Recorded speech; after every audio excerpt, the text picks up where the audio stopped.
There are 12 standard tenses in English.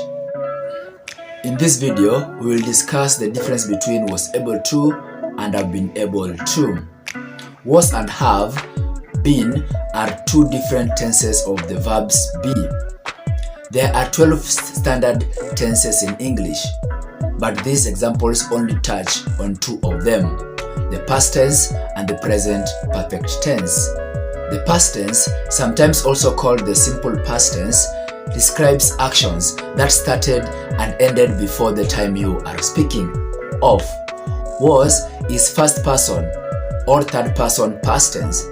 Use it when you want to say that someone or something started and completed an action in the past.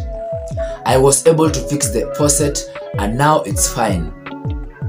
In this sentence, the faucet was fixed sometimes before the time being spoken of.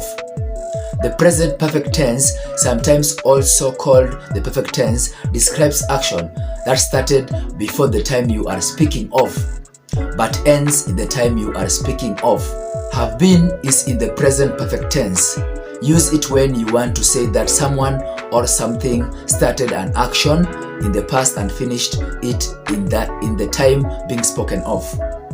I have been able to visit them regularly. In this sentence, the speaker started visiting them sometime in the past and is still visiting them at the time being spoken of. Able to do something doesn't affect the verb tense. I hope this video is helpful to you. If it was, please don't forget to subscribe to this channel, like and comment. I'll see you until I see you in the next video. Thanks and bye.